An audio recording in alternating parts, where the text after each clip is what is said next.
राम राम सा खम्मा खड़ी। मैं हूं आपके साथ आरजे 27 एंकर प्रतीक्षा दवे। सो दोस्तों, आज फिर ज्ञान मंच पे आप सभी से मिलने आ चुकी हूं मैं, और आई होपफुली कि पिछली बार जो हमने डिस्कस किया था, जितनी हमने बातें की थी, कुछ आपको अच्छी लगी होगी, कुछ आपने अपनी लाइफ में उतारी भी होगी। सो एंकरिंग फील्ड में सबसे इंपॉर्टेंट एक जो एंकर की चीज होती है वो होती है कि आप कैसे दिख रहे हैं जब आप एंटर होते हैं। जैसे आपका जो वेन्यू है, आप जैसे एंटर होंगे तो कहते हैं ना कि first impression is the last impression. तो आप जब एंटर होंगे, वो जो ऑरा आपका होगा, जब लोग आपको देखेंगे, तो अगर आप बिल्कुल फैमिलियर दिख रहे होंगे, जैसे फैमिली ने ड्रेसअप किया है वैसा ही अगर आपने किया होगा, तो आप में और उनमें कोई फर्क नहीं नजर आएगा। तो मेरा ये मानना है कि एंकर का ड्रेसअप थोड़ा सा अलग होना चाहिए। थोड़ा सा आप चाहे, जैसे अगर आप सिंपल कैरी करना चाहते हैं तो आप सिंपल भी कैरी कर सकते हैं, बट एंकर का थोड़ा सा कुछ अलग, कुछ चार्म जरूर होना चाहिए।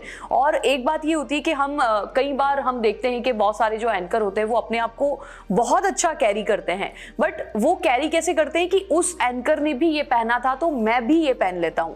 बट क्या होता है ना, पर्सनालिटी वाइज हर एंकर के ऊपर ड्रेसअप जमता नहीं है। तो आपको आपका जो सेंस है, आपका जो मतलब आपको जो लगता है कि आप जिस चीज में बहुत कंफर्टेबल होंगे, क्योंकि एंकरिंग इज नॉट अबाउट कि आपने बहुत हैवी ड्रेस पहन लिया या आपको अच्छा पैकेज मिल गया तो आपने अच्छी ड्रेस परचेज कर ली या आपने अच्छी ड्रेस रेंट पे ले ली। वो ड्रेस पहनने के बाद आप 2 कदम भी ढंग से नहीं चल पा रहे, तो आप कैसे एंकरिंग करेंगे? क्योंकि मेरा ये मानना है कि एंकर को पूरा वेन्यू कवर करना चाहिए, लोग जहां पर बैठे हैं पीछे तक जाना चाहिए, पूरे स्टेज को कवर करना चाहिए। तो ये सब चीजें बहुत इंपॉर्टेंट होती है कि आप ड्रेसअप कैसा कर रहे हैं, थोड़ा सा अलग होना चाहिए। आपकी बॉडी पे जो चीज अच्छी लगे, कभी भी किसी और एंकर को देख के कि इसने ये पहना है तो मैं भी ये पहन लेती हूँ या मैं भी ये पहन लेता हूँ, ये चीज करने में कहीं ना कहीं ना 19-20 जरूर होता है। उसके बाद में जब आप खुद जाते हैं स्टेज पर, तो आप खुद अपने आप को 4 बार ऐसे घूम घूम के देख रहे होते कि यार ये सही है क्या, ये सही है क्या, क्योंकि आपने कैरी किसी और को देखकर किया है और वो चीज शायद ही आपकी बॉडी पर जम रही होगी। तो हमेशा जो आप ड्रेसअप करते हैं वो फर्स्ट इंप्रेशन होता है आपका, आपके इवेंट में। तो हमेशा ऐसा ड्रेसअप करें कि जाते से 4 लोग तो एक बार देखें कि यार कौन आया है। मतलब एकदम से पॉजिटिविटी इतनी हो जानी चाहिए आपको देख के लोगों में कि यार ये एंकर है, यार ड्रेसअप कितना जोरदार कर रखा है, मतलब इवेंट भी बहुत अच्छा होगा। फिर जितना आपने ड्रेसअप पे ध्यान दे रहे हैं उतना अपना काम पे भी जरूर ध्यान देना बहुत जरूरी है। सबसे इंपॉर्टेंट चीज है आउटफिट्स। मैं तो चाहूंगी कि आपका जैसा सेंस है, आप जैसा चाहते हैं, आपको जो कलर्स के साथ खेलना बहुत अच्छा लगता है, आप खुद अपने लिए ड्रेसअप बनवा सकते हैं, किसी बुटीक को अपने डिजाइन करवा सकते हैं अपने लिए ड्रेसेस। तो वो चीजें ना बहुत अच्छी लगेगी। हर इवेंट में नई नई चीजें आप पहनो, अपने आप को बहुत सुंदर सा, बहुत सिंपल एलिगेंट कैरी करो, तो शायद लोग आपसे कनेक्ट भी हो पाते हैं। दूसरी चीज ये होती है कि एक बहुत इंपॉर्टेंट चीज होती है कि जब आप इवेंट करने जाते हैं तो वहां पे सब तरीके के लोग होते हैं। आपको वहां पे कुछ एजेड लोग भी मिलेंगे, बच्चे भी मिलेंगे, आपके जैसे यंगस्टर लोग भी मिलेंगे। तो आपने सबसे पहले अपने आप को कैरी ऐसा कर लिया कि आप सब तरफ घूम सक रहे हो, आप सब तरफ से सब लोगों से कनेक्ट हो पा रहे हो। तो कुछ लोग ऐसे होते हैं ना जो एजेड होते हैं, जो सीट से नहीं उठते हैं। तो वही है कि आप जब सिंपल कैरी करोगे तो आप पीछे तक जाओगे, आप क्राउड में जाओगे। वो जो बड़े लोग हैं उनको भी कभी ऐसा नहीं फील हो कि यार हम लोग तो सिर्फ बैठे ही रह गए। तो उनको भी आपको कनेक्ट करने के लिए एक बार आप उनके पास जाओ, उनसे आप कुछ बात कर सकते हो, उनको भी अपनी फैमिली जैसा फील हो। जहां तक मेरी बात है, मैं जब किसी भी फैमिली में जाती हूँ तो मैं उनकी फैमिली मेंबर बन के एंकरिंग करती हूँ।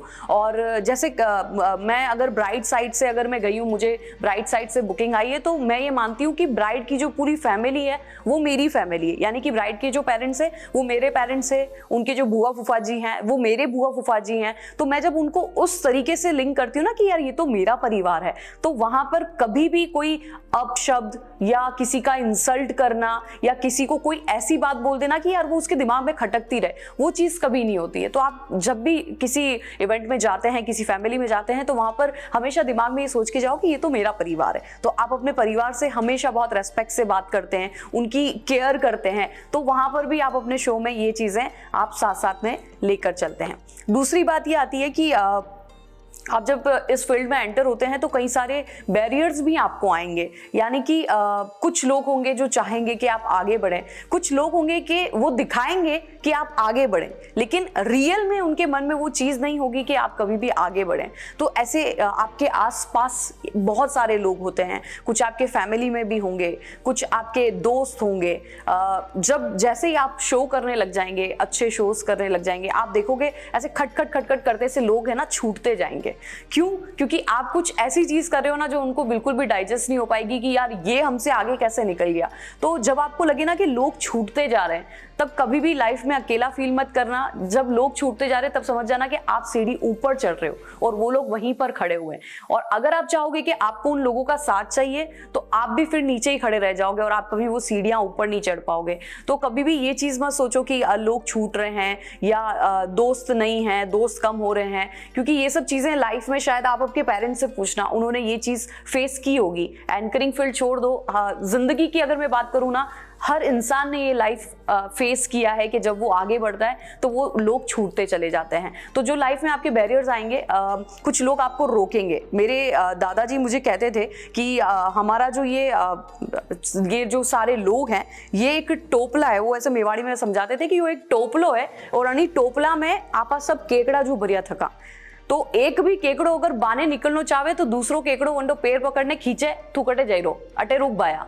तो ये अपने यहाँ की ये चीज है कि जब भी कोई इंसान बाहर निकल के कुछ आउट ऑफ द बॉक्स करना चाहता है तो दूसरा केकड़ा उसका पैर पकड़ के कहता है तू कहाँ जा रहा है, इधर रुक। तो ये ऐसे बहुत लोग आपको मिलेंगे जो आपको रोकेंगे कि भाई ये मत कर, भाई वो मत कर, लेकिन आप वो करो जो आपके दिल को अच्छा लग रहा है, जो आप करना चाहते हो। तो बस मेरा यही कहना है कि दिल से आगे बढ़ो। आपका दिल जो कहता है, आपको जो अच्छा लगता है खुद के लिए, खुद को पहनना जो अच्छा लगता है, कैसे आप कैरी करते हो, ये सब अपनी खुद की सोल से पूछो और फिर आगे बढ़ो। Thank you so much. जय हिंद, जय भारत।